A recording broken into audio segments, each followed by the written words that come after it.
You're listening to Dr. Ron's Words of Wisdom.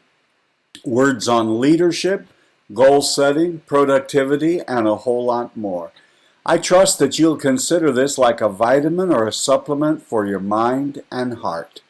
And wherever you receive podcasts, would you please subscribe to Dr. Ron's Words of Wisdom and leave a rating and a brief written review? I'd like for you to get on my calendar to see if there's any possibility of us working together.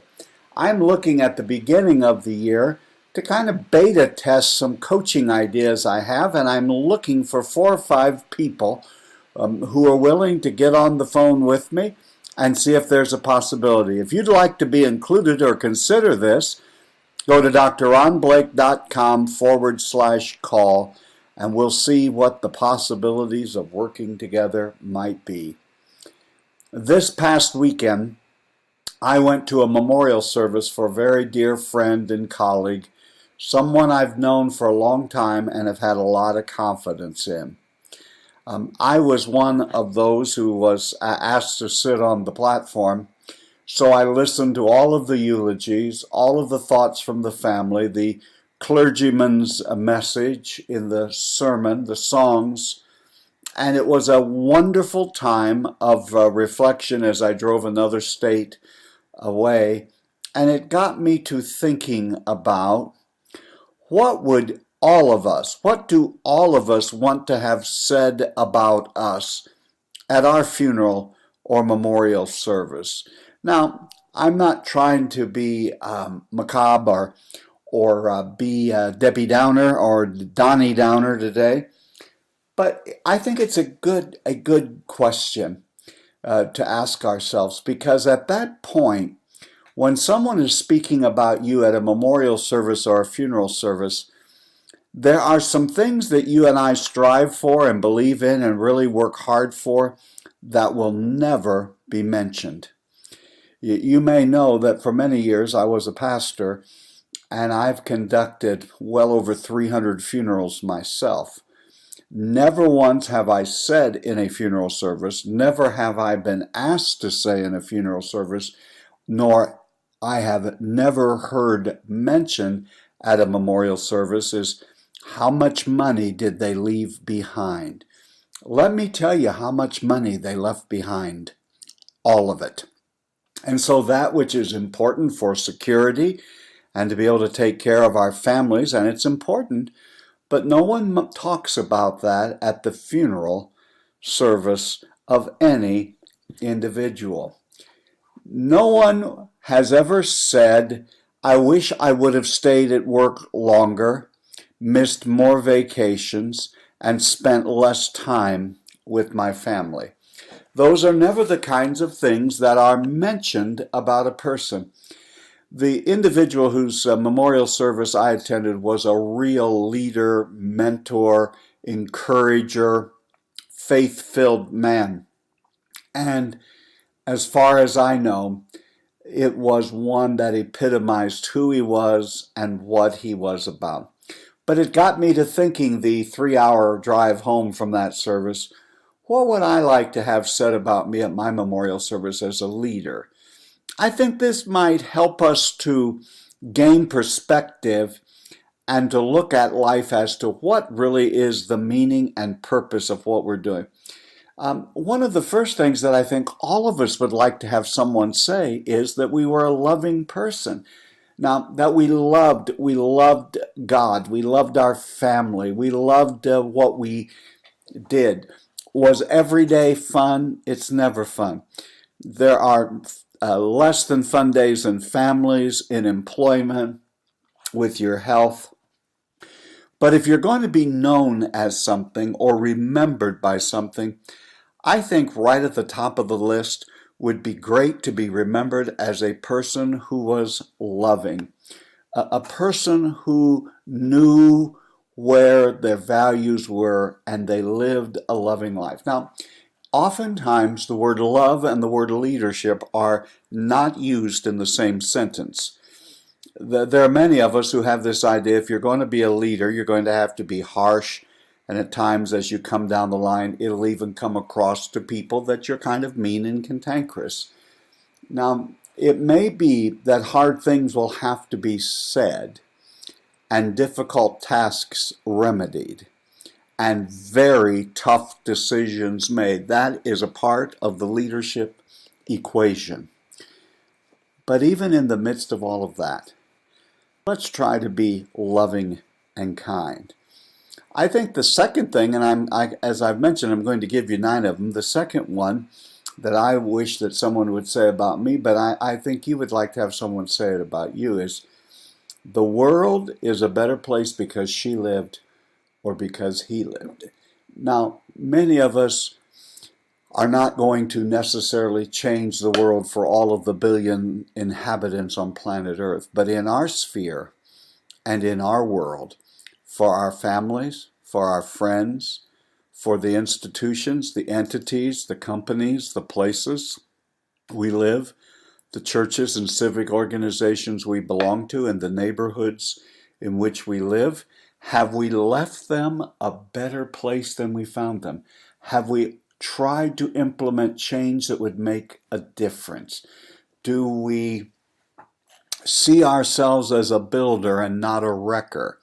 Have we sought to speak life into situations, to leave families and organizations and entities in better shape when we leave than when we came?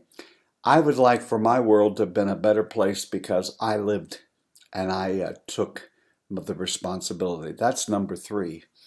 I think we would all like to have someone say about us when we're gone, they were a person who took responsibility seriously. We live in a world in which it seems at times that irresponsibility is celebrated and at the very least enabled. But I'd like to be remembered as a person who took my responsibility to God, my responsibility to myself, my family, my work, my health, that I took responsibility seriously.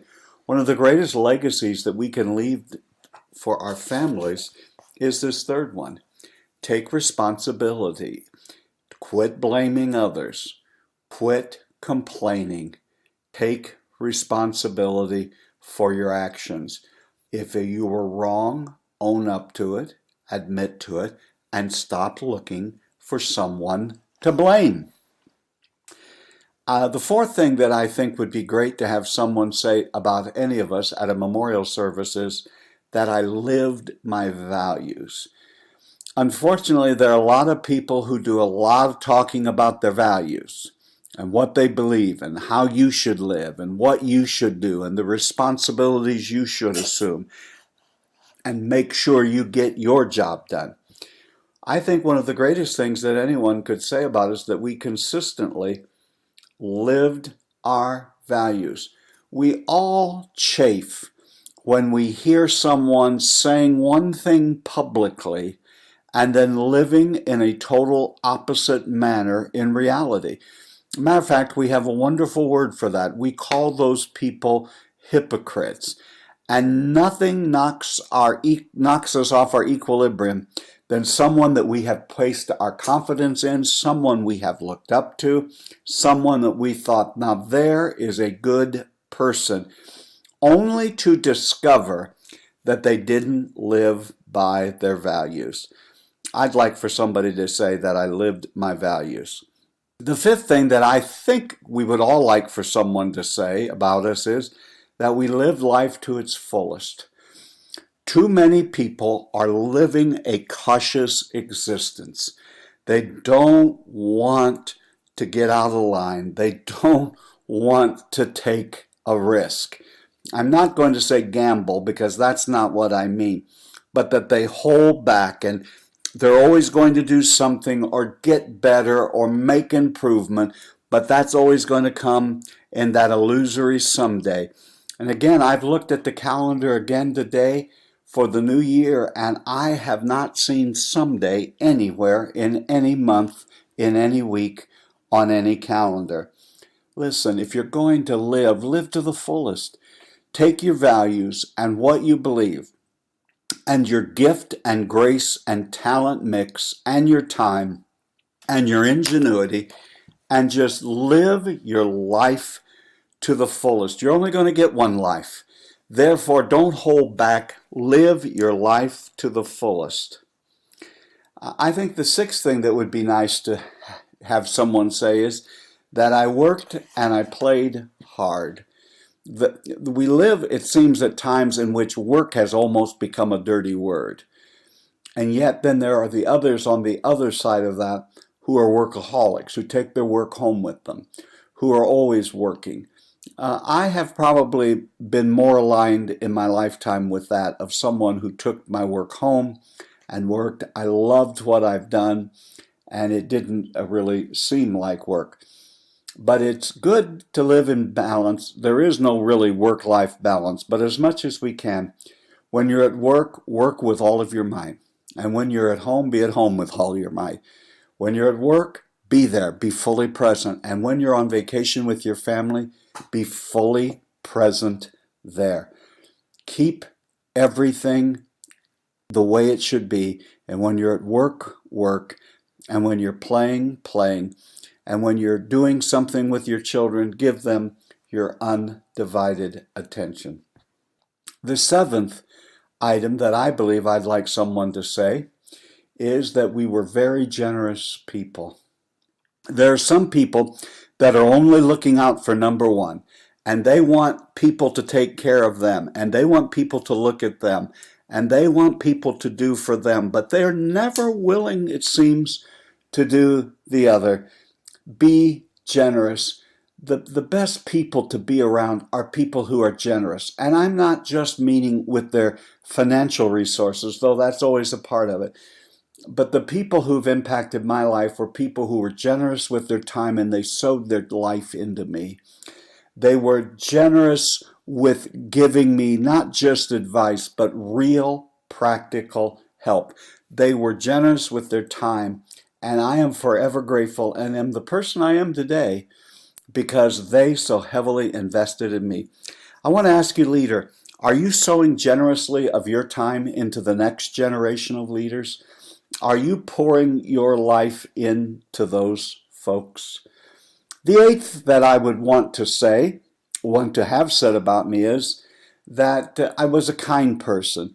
Now, there are people, because of situations that I've had to intervene, the tough decisions I've had to make, who would never in a million years see me as a kind person. As a matter of fact, if they're listening to this podcast, they laugh at the thought. I want to be kind, but I don't want to be a pushover. I want to be kind, but I'm not willing to sacrifice that on the altar of being a people pleaser. You can meld together kindness and truth. It said about Jesus that he was full of grace and truth. They don't negate each other. You can be a gracious, kind person, but you're a person that can stand up for the truth. And the ninth and the final one is, make sure you know that you're spending time with the people who are truly significant in your life. I heard a person say when he transferred to another job that his family wanted him to take, it was closer to where they wanted to live. The individual made this statement: when the time for me to quit working has arrived, it will not be my employer or my corporation who will take care of me and watch over me. When that time comes, it will be my family, and I do not apologize for one moment of wanting to be near to the people who are dearest to me.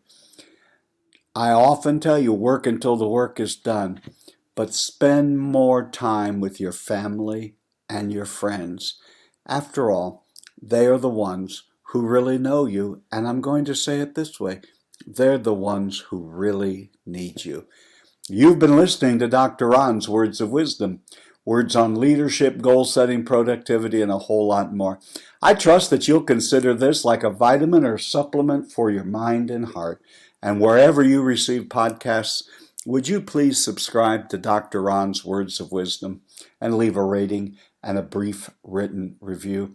Again, if you'd like to get on a phone call to see if there's an opportunity for us to enter into a coaching relationship, And again, I'm looking for 3 or 4 more people to join the ones that have already agreed to be a part of this. I'm beta testing the first quarter of this new year to see if I can help you get unstuck and reach your dreams and do the things that you would like to do. If you'd like to be a part of that or see what the possibility may be, just go to drronblake.com/call. I will call you. Get on my calendar. I'll call you and we'll see what the possibilities might be. Again, remember, my leadership friend, you are doing better than you think you are. You really are. And until next time, this is Dr. Ron saying, have a great and blessed day.